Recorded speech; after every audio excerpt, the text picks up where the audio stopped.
வரலட்சுமி அவர்களை வந்து பாராட்டுறேன். இன்னும் நன்றிகளை தெரிவிச்சுக்கிறேன். நீதிமன்றம் வந்து தானாக முன் வந்து இந்த வழக்கை வந்து விசாரணைக்கு எடுத்த விஷயம் வந்து ரொம்பவுமே பாராட்டத்தக்க விஷயம். இந்த விஷயத்தில் இதை சாதாரணமாக வந்துட்டு லீக் ஆயிடுச்சுன்னு சொல்லக்கூடியதை வந்து யாருனாலையுமே ஏற்றுக்க முடியாது. அதில் ஃபஸ்ட்டு விஷயம் என்னென்னா, பெண்களுக்கு எதிரான எந்த குற்றமுமே, அது பாலியல் குற்றமோ இல்லை அது எந்த விதமான பெண்களுக்கு எதிரான எந்த குற்றமாக இருந்தாலும் அதை பற்றின எஃப்ஐஆரை வந்து ஹையில் தான் வைக்கணுங்கிறத நம்ம உச்சநீதிமன்றம் வந்து ஒரு ஆர்டராகவே, ஒரு ஆணையாகவே பிறப்பிச்சிருக்காங்க. நீதிமன்றம் எப்போ வந்து சுமோட்டோவாக இந்த கேஸை வந்து விசாரணைக்காக எடுத்துச்சு அப்படிங்கிற ஒரு விஷயம், அந்த தகவல் வெளிவந்ததுக்கு அப்புறம் தான் மக்களுக்கு வந்து ஒரு நம்பிக்கையே வந்திருக்கு.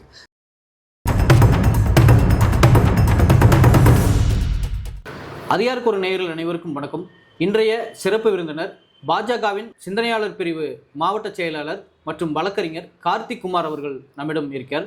சார் வணக்கம். வணக்கம் சார், எப்படி இருக்கீங்க? நல்லா இருக்கு சார். 2 நாட்களுக்கு முன்பு அண்ணா பல்கலைக்கழக மாணவி பாலியல் வன்கொடுமை செய்யப்பட்டது நாடு முழுவதும் பெரிய பரபரப்பு செய்தியாச்சு.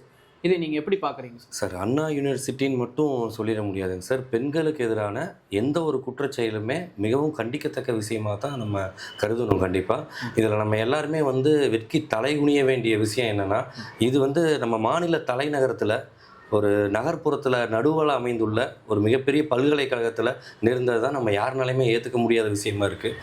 இவ்வளோ மிகப்பெரிய ஒரு பாரம்பரியமிக்க ஒரு யூனிவர்சிட்டியில் ஒரு பெண்ணுக்கு எதிராக இப்படி ஒரு குற்றச்செயல் நடந்ததை வந்து ஒரு சராசரி மனிதனார்களோ கூட அதை ஏற்றுக்க முடியாதுங்கிறது தான் என்னோடய கருத்து. இவ்வளோ பாதுகாப்பான ஒரு யூனிவர்சிட்டியில் ஈஸியாக ஒரு 15-16 கேசஸ் பெண்டிங் இருக்கிற ஒரு அக்யூஸ்ட் வந்து ஆக்சஸில் என்ட்ரி ஆகிட்டு வராரு அப்படின்னா அது சாதாரணமாக யாருனாலையுமே ஏற்றுக்க முடியாது. கண்டிப்பாக அவருக்கு வந்து பொலிட்டிக்கல் இன்ஃப்ளூயன்ஸும் யூனிவர்சிட்டிக்குள்ளே அவருக்கு இருந்த பழக்க வழக்கங்களும் தான் அவரால் ஈஸியாக ஆக்சஸ் ஆகிருக்க முடியுங்கிறது என்னோட கருத்தாக சொல்கிறேன் சார். சார், இந்த மாணவி பாலியல் வன்கொடுமைக்கு ஆளான விவகாரம் பார்த்தீங்கன்னா, முதல் தகவல் அறிக்கை எஃப்ஐஆர்னு சொல்லப்படுகின்ற முதல் தகவல் அறிக்கை வந்து லீக் ஆயிருக்கு. இது எப்படி எஃப்ஐஆர்ங்கிறது வந்து எல்லாம் லீக் ஆகுமா, இல்லை வந்து இதில் ஏதேனும் அரசியல் காரணங்கள் இருக்கா? சார், இது ரொம்பவுமே வந்து கண்டிக்கத்தக்க ஒரு விஷயம். என்னன்னா வந்துட்டு எஃப்ஐஆருங்கிறது வந்துட்டு போலீஸ் டிபார்ட்மெண்ட்டை பொறுத்த வரைக்கும் போர்ட்டல் சிசிடிஎன்எஸ்னு ஒரு சாஃப்ட்வேர், ஒரு ஆப் ஒன்று இருக்குது. க்ரைம் அண்ட் கிரிமினல் சிஸ்டம்னு சொல்லி, அது ட்ராக்கிங் சிஸ்டம்னு சொல்லி, அதில் வந்துட்டு எந்த தமிழகத்தில் இருக்கிற எந்த காவல் நிலையத்தில் ஒரு முதல் தகவல் அறிக்கை தாக்கல் செஞ்சாலும் அதில் வந்து அப்லோட் பண்ணணுங்கிறது அவங்களோட ரூல்ஸ். அது வந்து அதை கரெக்டாக ஃபாலோ பண்ணிகிட்டு இருக்காங்க. இந்த விஷயத்தில் இதை சாதாரணமாக வந்துட்டு லீக் ஆயிடுச்சுன்னு சொல்லக்கூடியதை வந்து யாருனாலையுமே ஏற்றுக்க முடியாது. அதில் ஃபஸ்ட்டு விஷயம் என்னென்னா, பெண்களுக்கு எதிரான எந்த குற்றமுமே, அது பாலியல் குற்றமோ இல்லை அது எந்த விதமான பெண்களுக்கு எதிரான எந்த குற்றமாக இருந்தாலும் அதை பற்றின எஃப்ஐஆரை வந்து ஹையில் தான் வைக்கணுங்கிறத நம்ம உச்சநீதிமன்றம் வந்து ஒரு ஆர்டராகவே, ஒரு ஆணையாகவே பிறப்பிச்சிருக்காங்க. அதைத்தான் இப்போ வரைக்கும் நம்ம தமிழ்நாடு முழுக்க எல்லா காவல் நிலையங்களையும் அதை ஃபாலோ பண்ணிகிட்டு இருக்காங்க. சிம்பிளாக ஒரு 4 ஆஃப் விமன் ஹராஸ்மெண்ட்டுன்னு சொல்லிட்டு ஒரு பெண்ணை வந்துட்டு தவறுதலாவோ அவங்களுடைய நடவடிக்கையோ அவங்கள தவறுதலாக ஒரு கம்ப்ளைண்ட் ஆனாவே, அவங்கள அது குற்றம் சுமத்தி ஒரு கம்ப்ளைண்ட் ஆனாவே அந்த கம்ப்ளைனண்ட் வந்துட்டு விமனாக இருக்கும் பட்சத்தில் அந்த கம்ப்ளைண்ட் காப்பியோ இல்லை அந்த கம்ப்ளைனண்ட்டோட டீட்டெயில்ஸோ வெளியே யாருக்கும் தெரியக்கூடாது, அது ஹிட்டனில் தான் இருக்கணுங்கிறது ஒரு சுப்ரீம் கோர்ட்டோட ஆர்டரு. அதை இப்போ வரைக்கும் எல்லா ஸ்டேஷனும் ஃபாலோ பண்ணிகிட்டு இருக்காங்க. சாதாரணமாக நம்மளால் ஒரு சின்ன கம்ப்ளைண்ட்டை கூட நம்மளால் எடுக்க முடியாது. அப்படி இருக்கும் பட்சத்தில் இப்போ இவ்வளோ பெரிய ஒரு குரூவலான ஒரு அருவருக்கத்தக்க ஒரு விஷயம் நம்மளோட யூனிவர்சிட்டியில், நம்மளோட மாநிலத்தில் நடந்துருக்குது. அதுக்கு சம்மந்தமான ஒரு எஃப்ஐஆரை ஈஸியாக வந்து லீக் ஆயிடுச்சு, நாங்கள் அப்லோட் பண்ணும்போது ஒரு சின்ன டெக்னிக்கல் ஃபால்ட்னால அது வந்துட்டு பப்ளிக் டவுன்லோட் பண்ணிட்டாங்கன்னு சொல்கிற அந்த பதிலை வந்து யாருனாலையுமே ஏற்றுக்க முடியாது. ஒன்று. இன்னொன்று, அப்படி வந்துட்டு எந்த பப்ளிக்குமே இந்த எஃப்ஐஆர் வந்து எப்போ அப்லோட் பண்ணுவாங்க, இதை டவுன்லோட் பண்ணலான்னு காத்துட்டு இருந்த மாதிரியும் நம்மளோட எந்த சூழ்நிலையும் அப்படி அமையல. யாருமே வந்து இதுக்கான இந்த எஃப்ஐஆருக்காக ஒன்றும் காத்திருக்கல. இந்த கம்ப்ளைண்ட் மேலேயும் இந்த நடந்த இந்த நிகழ்வு மேலேயும் இருந்த தீவிரத்தை அடக்கறதுக்காகவும் அந்த பெண்ணுக்கு இருந்த தைரியத்தை அடக்கறதுக்காகவும் ஒரு அரசியல் பின்புலத்தை பயன்படுத்தி ஒரு திட்டமிட்டு செயல்படுத்தினது தான் இந்த எஃப்ஐஆர் லீக்கேஜுங்கிறது என்னோட கருத்தாக வைக்கிறேன் சார். இல்லாட்டி இவ்வளோ ஈஸியாக வந்து ஒரு ஒரு எஃப்ஐஆரை வந்து வெளியே லீக் பண்ண முடியாது.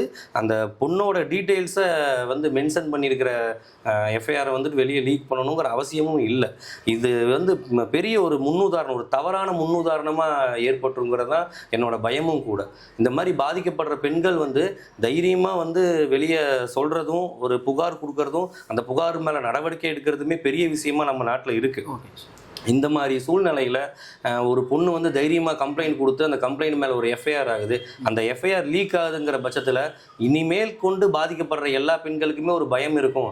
நம்ம பேரும் வெளியே வரும், நம்ம அம்மா அப்பா பேரும் வெளியே வரும், குடும்பத்தோட பேர் கெட்டு போயிடும் அப்படிங்கிற ஒரு பயத்தை மேலும் ஏற்படுத்துகிற மாதிரியான விஷயம் தான் இந்த லீக்கேஜாக நான் பார்க்குறேன் சார். இதை வந்து பிளான் பண்ணி இந்த பொண்ணை வந்து மேற்படி இந்த வழக்கில் வந்து அவங்க வேலை செய்யக்கூடாது, நடவடிக்கைக்காக போராடக்கூடாது, அந்த பொண்ணை வந்து முடக்கணும், மென்டலாக அந்த பொண்ணை வந்து சிக்காக்கணும், அவங்கள பயமுறுத்தணுங்கிறதுக்காகவே இந்த எஃப்ஐஆர் லீக் பண்ணியிருக்காங்கிறது தான் என்னோட கருத்துங்க சார்.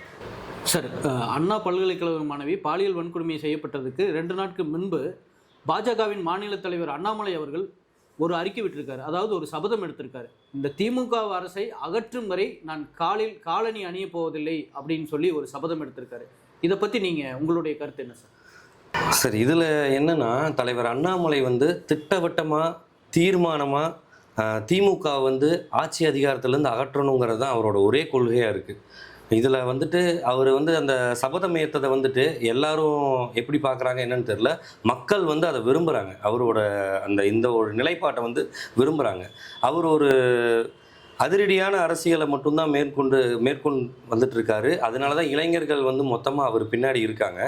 இதில் வந்து காலையில் வந்து செருப்பணிய மாட்டேன், இன்னொன்று வந்து ஆட்சி அதிகாரத்துலேருந்து எடுக்கணுங்கிறதுக்காக அவர் வந்து மேற்கொள்கிற முயற்சி எல்லாமே மக்கள் எல்லாத்துக்குமே அது கன்ஃபார்மாக புரியுங்கிறது தான் என்னோட கருத்து.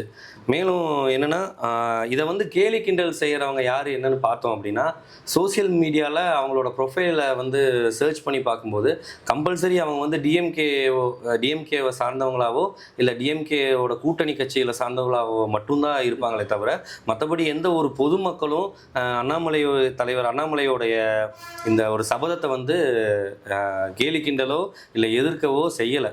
அவங்க எல்லாருமே இதை வந்து பாராட்ட தான் செய்கிறாங்க. தனி ஒரு மனிதனோட வீட்டில் வந்துட்டு ஒரு பொண்ணு வந்து பாதிக்கப்பட்டால் அதுக்கான வந்து ஒரு சாதாரண மனுஷனுக்கு வர கோவம் தான் வந்து தலைவர் அண்ணாமலைக்கு வந்த இந்த சபதமாகட்டும், அவர் செஞ்ச எல்லா நடவடிக்கையாகட்டும். அவர் அந்தளவுக்கு வந்து பேசுகிறாரு, அவ்வளோ வந்து கோவப்படுறாருன்னா அது ஒரு சாதாரண மனுஷனுக்கு வர கோவம் தான். அந்த அண்ணா யூனிவர்சிட்டியில் பாதிக்கப்பட்ட பொண்ணை வந்து அவர் கூட பிறந்த தங்கச்சியாவோ அவர் வீட்டில் ஒரு பொண்ணாவோ அவர் நினைக்கிற அந்த எண்ணத்தினால மட்டும்தான் அவரோட செயல்கள் இவ்வாறான முறையில் இருக்குதுங்கிறது தான் என்னோட கருத்து. இன்னொன்று, இதை ஏன் வந்து கேலி செய்கிறாங்க, இதை வந்து கிண்டல் செய்கிறாங்க அப்படின்னா, அது வந்து அந்த கட்சிக்கான ஒரு கொள்கையாக தான் நான் பார்க்குறேன். அவங்க இப்படியான கேலி கிண்டல்கள் செஞ்சால் மட்டும்தான் அவங்களோட பிழைப்பு, அன்றாட பிழைப்பு அதில் சரியாக நடைபெறும். இன்னொன்று, அவங்களுக்கு வர வேண்டிய அந்த 200 கூலியும் கிடைக்குங்கிறது தான் என்னோட கருத்து. அதுக்காக தான் அவங்க அதை கேலி கிண்டலை வேணும்னே செய்கிறாங்களே தவிர, மற்றபடி தலைவர் அண்ணாமலையோட செயல்கள் வந்து பொதுமக்களுக்காக மட்டுமாக தான் அவரோட செயல்கள் இருக்குது. அந்த பாதிக்கப்பட்ட பெண்ணுக்கு எப்படியாச்சும் ஏதோ ஒரு வகையில் நல்லது நடந்துடணும், அவன் அந்த பொண்ணு வந்து சாதாரண வாழ்க்கைக்கு வரணுங்கிறது தான் அவரோட எண்ணம். அதுக்காக தான் வந்து அது ஒரு அதிகபட்ச கோபமாக அவரோட இந்த சபதமும் அவரோட பேட்டியும் எல்லாமே நீங்கள் பார்த்தப்ப இருந்திருக்கும். என்னோட நிலைப்பாடு அது அவருக்கு வந்து முழுமையாக வந்துட்டு அந்த பொண்ணுக்கு தக்க சட்ட நடவடிக்கை கிடைக்கணுங்கிறது மட்டும்தான் அவரோட எண்ணமாக இருந்திருக்கு. அதோட கோவத்தில் வந்த வெளிப்பாடு தான் இதுவாக நான் பார்க்குறேன். இன்னொன்று, அவரை தனிப்பட்டு பார்த்தீங்கன்னாவே அவரோட அரசியல் வந்துட்டு ஆன்மீகத்தை பேஸ் பண்ணியே தான் இருக்கும். மாலை கோயிலுக்கு வேண்டி மாலை போடுறது ஒன்று, இப்போ வந்து இந்த செருப்பு போடாமல் இருக்கேன்னு சொல்லி சபதம் ஏற்றுக்கிட்டது, இந்த மாதிரியான விஷயங்களெல்லாம் நம்ம எல்லாருமே வந்து சாமிக்கு வேண்டி ஏதோ ஒரு கெட்டதை எதிர்த்து நம்ம பண்ணுற ஒரு விஷயந்தான். ஏதோ ஒரு கெடுதல் நமக்கு நடக்கக்கூடாது, இல்லை நம்ம குடும்பத்துக்கு நடக்கக்கூடாது அப்படின்னா அதுக்காக வேண்டி நம்ம கொஞ்ச நாள் வந்து மாலை போட்டிருப்போம், விரதம் இருப்போம், நமக்கு பிடிச்ச உணவை வந்து சாப்பிடாம இருந்திருப்போம். அந்த மாதிரி ஒரு விஷயத்தை நம்ம பாரம்பரியமாக காலங்காலமாக நம்ம அதை கடைபிடிச்சிட்டு தான் வரோம். அந்த மாதிரி தலைவர் அண்ணாமலை என்ன பண்ணுறாருன்னா, நாட்டுக்கே வந்து தீமையான இந்த திமுகவை வந்து அழிக்கணும், இந்த திமுக இனிமேல் நாட்டு மக்களுக்கு ரொம்பவுமே ஆபத்தானது, இதை சாதாரணமாக நான் போராட்டம் பண்ணியும் உண்ணாவிரதம் இருந்தோ என்னால் எதுவும் பண்ண முடியல. ஒரு தேசிய கட்சியோட மாநில தலைவராக இருந்து கூட என்னால் அந்த கட்சியை எதிர்த்து இப்போ போராட முடியல சாதாரண மக்களா அப்படின்னு சொல்லி தான் அவர் இப்படி ஒரு கடவுள்கிட்ட அவரோட மொத்த வேண்டுதலையும் ஒப்படைச்சு இப்படி ஒரு சபதம் எடுத்திருக்காருங்கிறது என்னோட கருத்து. திமுகவின் இந்த ஆட்சியை அகற்றும் வரை நான் காலில் காலணி அணிய போவதில்லை அப்படிங்கிற அண்ணாமலை ஒரு பரபரப்பு சபதம் மேற்பட்டார். இதற்கு விடுதலை சிறுத்தைகள் கட்சியின் தலைவர் தோல் திருமாவளவன் அவர்கள் தமிழகத்தில் பாஜக தான் எதிர்க்கட்சி, அதிமுக எதிர்க்கட்சி இல்லை, இதை காட்டுறதுக்கு தான் அண்ணாமலை இந்த மாதிரி செயல்களில் ஈடுபட்டு வர்றாரு அப்படிங்கிற ஒரு கருத்தை தெரிவிச்சிருக்காரு. இதை பற்றி உங்களுடைய கருத்து இருக்காங்க? இல்லை, அது சரிதானே. அண்ணன் திருமாவளவன் சொன்ன விஷயம் சரிதானே. எதிர்க்கட்சியாக வந்துட்டு அதிமுக இல்லையே, இப்போது பாரதிய ஜனதா கட்சி தான் இருக்குது. இன்னொன்று என்னென்னா, தலைவர் அண்ணாமலை பாரதிய ஜனதா கட்சியின் மாநில தலைவராகிறதுக்கு முன்பு தலைவரானதுக்கு பின்புன்னு நீங்கள் ஒரு டிஃப்ரென்சியேட் பண்ணி பார்த்தீங்கன்னாவே உங்களுக்கு தெளிவாக வந்து கட்சியோட வளர்ச்சி என்னங்கிறது உங்களுக்கு தெரிஞ்சிடும். அதுக்கு முன்னாடி இருந்த தலைவர்கள் எல்லாருமே முதிர்ந்த தலைவர்களாக தான் இருந்திருக்காங்க. அவர்கள் வந்துட்டு அவர்களும் நல்லா தான் செயல்பட்டு வந்தாங்க. இருந்தாலும் இளைஞர்களை வந்து கட்சி வசம் வந்து இழுக்க முடியல, தக்க வச்சுக்க முடியலங்கிறது தான் என்னோட கருத்து. இன்னொன்று, தலைவர் அண்ணாமலை மாநில தலைவராக வந்ததுக்கப்புறம் இளைஞர்கள் வந்து அதிகமாக கவரப்பட்டார். அவரோட அதிரடியான அரசியல், அவரோட டெய்லி பிரேக் நியூஸஸ் வந்துட்டு எல்லா இளைஞர்களுக்குமே ஈஸியாக வந்து போய் சேர்ந்ததுனால தான் கட்சியோட வளர்ச்சி நடந்து முடிஞ்ச எலெக்ஷன் ரிசல்ட்லேயே வந்துட்டு எல்லா மக்களுக்குமே தெரிஞ்சிருக்கும். கண்டிப்பாக அண்ணன் திருமாவளவனுக்கு சொல்ல விரும்புகிறது என்னென்னா, அடுத்த எலெக்ஷனோட ரிசல்ட்டில் உங்களுக்கு தெரிஞ்சிடும் எதிர்கட்சியாக வர்றதுக்கான முயற்சி மட்டும் இது இல்லை, ஆளுங்கட்சியாக வர்றதுக்கான மொத்த முயற்சியுமே தலைவர் அண்ணாமலை எடுத்துக்கிட்டு நடத்தி கொண்டு வராருங்கிறது தான் என்னோட கருத்து. கண்டிப்பாக அதை வந்து அவருக்கு இதன் மூலமாக தெரிவிச்சுக்கிறேன். சார், மதுரை ஆதீனம் அவர்கள் வந்து கல்வி நிலையங்களில், அதாவது அண்ணா பல்கலைக்கழகத்தில் நடந்த இந்த மாதிரி வன்கொடுமைகளை அரசு மட்டுமே இதற்கு தீர்வு கட்ட முடியாது, பெற்றோர்களும் தங்களுடைய பிள்ளைகளை கண்காணிக்கணும் அப்படின்னு மதுரை ஆதீனம் சொல்லியிருக்காரு. இதை பற்றி உங்களுடைய கருத்து? இல்லை, அது முற்றிலும் உண்மைதான். அதில் என்னென்னா, அரசாங்கம் வந்துட்டு ஒரு திட்டத்தை வந்து சரியான திட்டங்களை மட்டுமே வந்து வகுக்க முடியுமே தவிர அதை செயல்படுத்தணுங்கிறது வந்துட்டு நம்ம பொதுமக்கள்கிட்டையும் பெற்றோர்கள்கிட்டையும் தான் இருக்குது. அதைத்தான் அவர் வந்து சொல்லியிருக்காரு. அரசு ஒரு திட்டத்தை தான் வந்து போட முடியும், இது இப்படி இந்த வழியில் வந்து பாதுகாப்பாக இருக்கணுங்கிறத ஒரு திட்டம் தான் வந்து போட முடியும். அதை செயல்படுத்தணுங்கிறது வந்து பொதுமக்களாகிய நம்மகிட்ட மட்டும்தான் இருக்குது. பெற்றோர்கள் எப்போவுமே வந்துட்டு ஒரு குழந்தைய வந்து ஸ்கூலில் சேர்த்திட்டாவோ அந்த ஸ்கூலுக்கு ஃபீஸ் கட்டிட்டாவே போதும், அந்த குழந்தை வந்து நல்லபடியாக படித்து வெளியே வந்துடணும்னு விட்டுறாமல் அந்த குழந்தையுடைய அன்றாட பழக்க வழக்கங்களையும் அவங்க நட்பு வட்டாரத்திலையும் டெய்லியுமே அப்சர்வேஷன்லேயே வச்சுருக்கணுங்கிறது தான் வந்து சரியான வழிமுறையாக இருக்குங்கிறது என்னோட கருத்து. பெற்றோர்கள் வந்துட்டு குழந்தைகளை ஸ்கூலுக்கு அனுப்பிச்சாச்சு, காலேஜ் அனுப்பிச்சாச்சு, நீ அவங்க படித்து டிகிரி வாங்கிட்டு அவங்க லைஃப் அவங்க பார்த்துக்குவாங்கன்னு ஃபீஸ் கட்டினதோட தங்களோட பொறுப்பு முடிஞ்சதுன்னு நினச்சி விட்டுறக்கூடாது. அவங்களுடைய அன்றாட வாழ்க்கையை வந்து டெய்லியுமே அப்சர்வேஷனில் வச்சுருக்கணும், பார்த்துக்கணும். அவங்களுடைய பழக்க வழக்கங்களை நட்பு வட்டாரங்களை டெய்லியுமே பார்த்துக்கணுங்கிறது தான் என்னோட கருத்து. அப்படி பெற்றோர்கள் கவனமாக இருந்தாலே இவ்வாறான எந்த ஒரு தவறுமே குழந்தைகளுக்கு ஏற்படாது அப்படிங்கிறது தான் அவர் அதை சொல்ல வர்றாரு. பெற்றோர்களும் கவனமாக இருக்கணுங்கிறது. இன்னொன்று, குழந்தைங்க கையிலையுமே இருக்குது. எந்த ஒரு விஷயத்தையுமே பிள்ளைங்க வந்துட்டு தப்பு, அதை வந்து நம்ம அம்மா அப்பாட்ட ஷேர் பண்ண முடியலை அப்படின்னாவே அது தப்பான விஷயமாக தான் இருக்கும். நம்ம அம்மா அப்பாட்ட சொல்ல முடியாத விஷயத்த நம்ம வந்து செய்யக்கூடாதுங்கிறத அவங்க அதை ஸ்டார்டிங்லேருந்தே கற்றுக்கிட்டாவே வரக்கூடிய காலங்களில் எல்லா தவறையுமே அவங்க அவாய்ட் பண்ணிடலாம் அப்படிங்கிறது தான் அவர் சொல்ல வர்றாரு. அது எல்லாத்து கையிலையுமே தான் இருக்குது. அரசாங்கம் மட்டுமே வந்து மொத்தமாக ஒரு தப்பை வந்து தடுத்து நிறுத்திட முடியாது.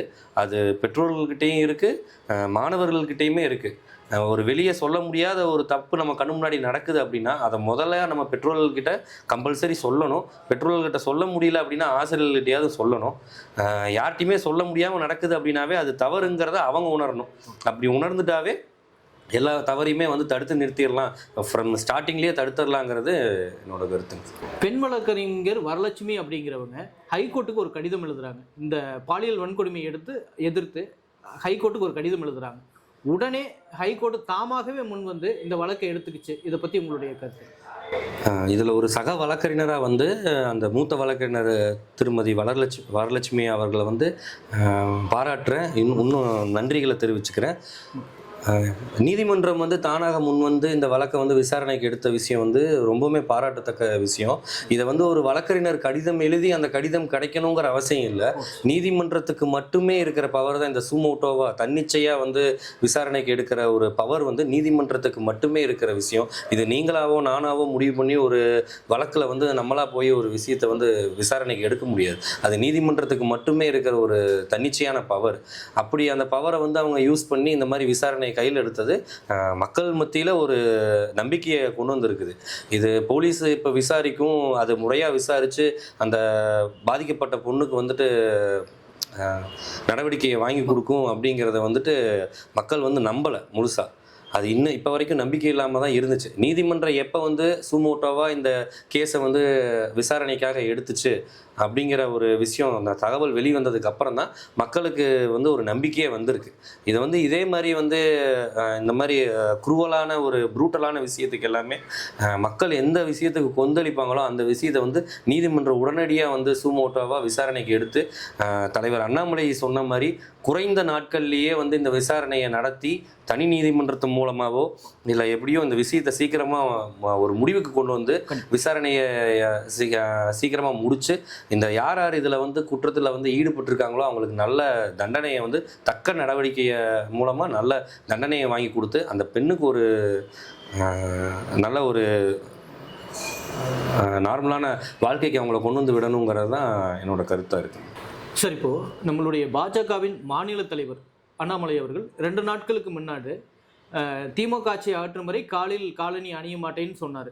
அதுக்கு அடுத்த நாள் பார்த்தீங்கன்னா, நான் சாட்டையடி அடித்துக் கொள்வேன், இந்த மாணவி பாலியல் வன்கொடுமை எதிர்த்து சாட்டையடி அடித்துக் கொள்வேன்னு சொல்லி கூறி நேற்று அவருடைய இல்லத்தின் முன்பு, கோவை அவருடைய இல்லத்தின் முன்பு சாட்டையடி அடித்துக்கிட்டாரு. இதை வந்து சமுதாயத்தில் வந்து எல்லாரும் என்ன கேலி கூத்தாச்சு அப்படின்னா, இது வந்து வெறும் விளம்பரத்துக்காக அவர் செய்கிறாரு. எஸ்பி சேகர் அவர்கள் கூட பயங்கரமாக இதை விமர்சித்தார். இந்த மாதிரி விளம்பரத்துக்காகத்தான் அண்ணாமலை அவர்கள் செய்கிறாரு அப்படின்னு சொல்கிறாங்க. இதுக்கு உங்களுடைய கருத்து? இல்லை, இதை நீங்கள் எப்படி பார்க்கணுன்னா, அது நம்ம ஆல்ரெடி டிஸ்கஸ் பண்ண மாதிரி தலைவர் அண்ணாமலை வந்துட்டு எல்லாத்தையுமே வந்துட்டு ஒரு ஆன்மீக வழியாகவும் அதிரடி வழியாகவும் தான் அரசியலை வந்து மேற்கொண்டு இப்போ வரைக்குமே கொண்டு போயிட்டு இருந்தார். இந்த விஷயத்தில் அவர்னால ஒரு தலைவராக, ஒரு மாநில தலைவராக, ஒரு தேசிய கட்சியோட மாநில தலைவராக இருந்து கூட ஒரு பொண்ணுக்கு ஏற்பட்ட இந்த ஒரு பெண்ணுக்கு ஏற்பட்ட இந்த பிரச்சனையை சாதாரணமாக அவர்னால எடுத்துக்க முடியல. அவர் அதை ஒரு சராசரி மனிதனாக தன்னோட வீட்டில் ஒரு பொண்ணுக்கு இப்படி ஒரு நிகழ்வு ஏற்பட்டிருந்தா எவ்வளோ கோபம் வரும், எந்த அளவுக்கு வெகுண்டு எழுந்திருப்பாங்களோ அப்படி தான் தலைவர் அண்ணாமலை வந்து கோபத்தோட வெளிப்பாடு தான் இந்த சாட்டையடி அப்படிங்கிறத நான் பார்க்குறேன். இது அவர் வந்து தன்னைத்தானே வருத்திக்கிட்டாரு அப்படின்னா அது அந்த கோபத்தோட வெளிப்பாடு தான். தன்னைத்தானே வருத்திக்கிறது நம்மளுடைய பாரம்பரியமாக நம்ம வந்து தன்னைத்தானே வருத்திக்கிட்டு தான் ஒரு ஆண்டவங்கிட்ட ஒரு வேண்டுதலை வைப்போம். அப்படி தான் அவர் வந்து நம்ம கடவுள்கிட்ட வேண்டுதலாக வச்சு இந்த திமுகவோட அராஜக ஆட்சியை வந்து அகற்றணுங்கிறதுக்காக அவர் தன்னைத்தானே சாட்டையால் அடித்துக்கிட்ட அந்த நிகழ்வு வந்து நடத்தி காமிச்சிருக்காரு. இதை வந்து மக்கள் வந்து எல்லா பொதுமக்களுக்கும் இது புரிஞ்சுது. பெண்களை பெற்ற எல்லா பெண்மணிகளுக்கும், பெண்களை வீட்டில் வச்சுருக்க எல்லா குடும்ப ஆண்களுக்கும் இது புரிஞ்சுது. புரியாதவங்க கேலி செய்கிறாங்க அப்படின்னா அது யாருன்னு பார்த்தா அந்த 200 ரூபா யூபிஎஸ் மட்டும்தான் அவங்கள பற்றியான கிண்டல் கேலிகளை பண்ணுறாங்க, அதை ஃபார்வர்ட் பண்ணுறாங்க, மீம்ஸ் கிரியேட் பண்ணுறாங்களே தவிர அவங்களுக்கும் வந்துட்டு அவங்க அந்த வீட்டில் போய் அதை சொல்ல முடியாது. நம்ம வந்து மீம்ஸ் போட்டிருக்கிறோம், அண்ணாமலையை கிண்டல் பண்ணி வெளியே சிரிச்சவங்கிற விஷயத்த அவங்க வீட்டில் இருக்கிற அவங்க பொண்ணுகிட்டே போய் சொல்ல முடியாமல் தான் அவங்களும் தத்தளிச்சுட்டு இருக்காங்க.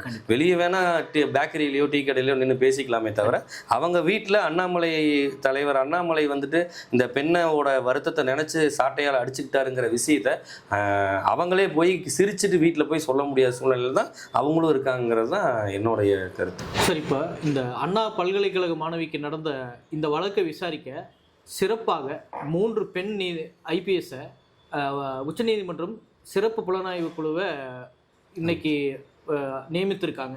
இதை பற்றி உங்களுடைய கருத்து என்ன சார்? அது என்னென்னா, நீதிமன்றம் வந்து தானாக முன் வந்து இந்த விசாரணையை வந்து கையில் எடுத்துக்கிட்டாலும் விசாரணை குழுங்கிறது நேர்மையாகவும் விசாரணை வந்து விரைவாகவும் இருக்கணுங்கிறது தான் நீதிமன்றத்தோட எண்ணமாக இருந்துச்சு. அதுக்காக வந்துட்டு சிறப்பு புலனாய்வு அதிகாரிகளாக 3 ஐபிஎஸ் பெண் அதிகாரிகளை நியமிச்சிருக்காங்க. மேலும் வந்துட்டு அந்த பாதிக்கப்பட்ட பெண்ணுடைய விவரங்கள் அடங்கிய எஃப்ஐஆர் வந்து லீக் ஆன காரணத்தினால அதுக்கான சட்டப்படி நடவடிக்கை உடனே எடுக்கணும்னு சொல்லியும் அரசு வந்து 25 லட்சம் வந்து இழப்பீடு அந்த பெண்ணுக்கு கொடுக்கணுங்கிறதும் நீதிமன்றம் அறிவுறுத்தி இருக்கு. மேலும் அந்த பெண் வந்து தன்னோட படிப்பை வந்து முடிக்கும் வரை வந்து எந்த ஒரு கட்டணமும் இல்லாமல் யூனிவர்சிட்டியில் படித்து முடிக்கணுங்கிற ஒரு கருத்தையும் நீதிமன்றம் சொல்லியிருக்காங்க. மேலும் தலைவர் அண்ணாமலை வந்துட்டு இந்த சம்பவம் நடைபெற்ற முதல் நாளே வந்துட்டு தேசிய மகளிர் ஆணையத்துக்கு வந்து கடிதம் அனுப்பியிருந்தார். அந்த கடிதத்தின் விளைவாக வந்துட்டு தேசிய மகளிர் ஆணையம் நாளைக்கு ஒரு குழுவை வந்து நேரடியாக நம்ம தமிழகத்துக்கு அனுப்புறதாகவும் விசாரணையை வந்து நாளையிலேருந்தே துரிதப்படுத்துறதாகவும் மேலும் டிஜிபிக்கு அவங்க மூலமாக ஒரு கம்ப்ளைண்ட் வந்து அவங்க தேசிய மகளிர் ஆணையம் அனுப்பியிருக்கிறதாகவும் இந்த எஃப்ஐஆர் லீக்கேஜ் இஷ்யூவை வந்துட்டு கொஞ்சம் விரைவாக வந்து விசாரிக்கணும், இதுக்கு காரணமானவங்களை மேலே உடனடியாக நடவடிக்கை எடுக்கணுங்கிறது தேசிய மகளிர் ஆணையம் ஒரு லெட்டர் அனுப்பியிருக்கிறதாகவும் செய்திகள் வந்த மாதிரி இருக்குது. ஓகேங்க சார், தற்போது முடிச்சுக்கலாம் சார். பல்வேறு உங்களுடைய பணிகளுக்கு இடையே எங்களுடைய இந்த வலைதளத்துக்காக உங்களுடைய நேரத்தை செலவழித்து எங்களுடைய நேர்காணல் தந்தமைக்கு மிக்க நன்றி சார்.